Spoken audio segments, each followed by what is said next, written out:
জীবন তো একটা সুন্দর সফর, আর সেই সফরে আমাদের সঙ্গী হলো সেই মানুষ যার জন্য হৃদয় গলায়, চোখে স্বপ্ন জাগে। এমন একজনকে পেতে সবাই চাই, যিনি শুধু ভালোবাসা দিবেন না, পাশে থেকে জীবন সুন্দর করবেন।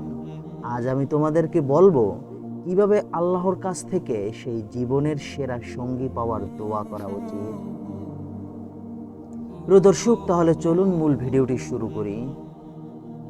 ভালোবাসার মানুষকে স্বামী হিসেবে পেতে আল্লাহর কাছে দোয়া করা যাবে, আবার ভালোবাসার মানুষকে স্ত্রী হিসেবে পেতে কি আল্লাহর কাছে দোয়া করা যাবে?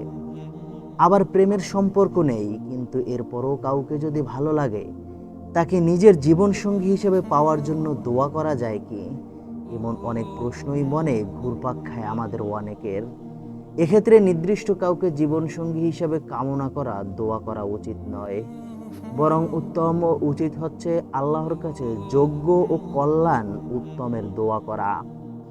কেননা আল্লাহ আপনার ধারণা থেকেও উত্তম জীবনসঙ্গী দিতে পারেন। তবে এরপরও যদি কাউকে পাওয়ার দোয়া করতে চান, তাহলে এভাবে দোয়া করুন যে, হে আল্লাহ, যদি সে আমার জন্য কল্যাণকর হয়, তাহলে তাকে আমার জন্য জীবনসঙ্গী হিসাবে কবুল করুন। অনেক সময় এমন হয় যে আজ যে জিনিস পাওয়ার জন্য আমরা উদগ্রীব থাকি, 2 দিন পর সেটার কারণে উৎকণ্ঠিত হয়ে উঠি। আবার আজ যা থেকে দূরে সরে থাকার ব্যাপারে চেষ্টারত থাকি, কয়েকদিন পর তা পেয়েছি বলে আনন্দিত হই। পবিত্র কোরআনে আল্লাহ তাআলা বলেন, পক্ষান্তরে তোমাদের কাছে হয়তো কোনো একটা বিষয় পছন্দই নয়, অথচ তা তোমাদের জন্য কল্যাণকর। আর হয়তোবা কোনো একটি বিষয় তোমাদের কাছে পছন্দনীয়, অথচ তোমাদের জন্য তা অকল্যাণকর। বস্তুত আল্লাহই জানেন, তোমরা জানো না। সূরা বাকারা আয়াত নাম্বার 216। প্রত্যেক মুসলিম মনীষী আল্লামা ইবনুল জাউজি রহমাতুল্লাহি বলেন, আল্লাহ তাআলার কাছে কোনো কিছু নির্দিষ্ট করে চাওয়া থেকে বিরত থাকবে, তবে কোনো কিছু নির্দিষ্ট করে চাওয়ার কল্যাণের দোয়ার সঙ্গে যুক্ত থাকলে অসুবিধা নেই। কেননা অনেক সময় বহু পার্থিব কাঙ্ক্ষিত বস্তু অর্জন ভবিষ্যতের ক্ষতির কারণ হয়ে দাঁড়ায়। প্রিয় দর্শক, উত্তম জীবনসঙ্গী লাভের দোয়া।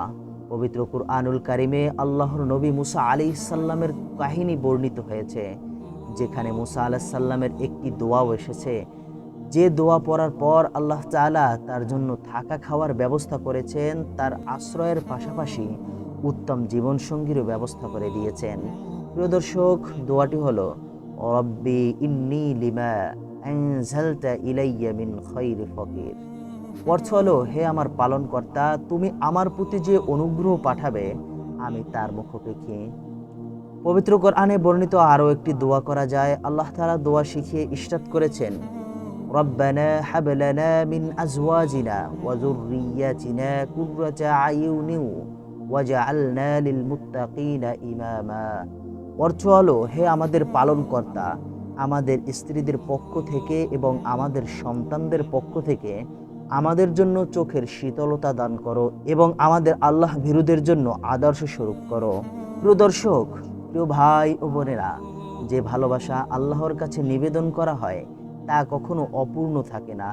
নিজের ইচ্ছার বাইরে আল্লাহর কল্যাণকর সিদ্ধান্তের জন্য মন খুলে দোয়া করো, কারণ আল্লাহই জানেন আমাদের জীবনের জন্য সবচেয়ে সুন্দর এবং মঙ্গলময় পথ কোনটা।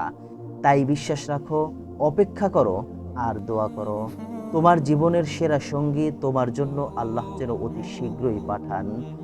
প্রিয় দর্শক, ভিডিওটি যদি আপনার ভালো লেগে থাকে, অবশ্যই একটি লাইক করবেন আর আপনার মতামত কমেন্ট করে জানাবেন। আর আপনি যদি আমাদের চ্যানেলের নতুন দর্শক হয়ে থাকেন, তাহলে আমাদের চ্যানেলটি এখনই সাবস্ক্রাইব করে রাখুন। আসসালামু আলাইকুম ওয়া রাহমাতুল্লাহ।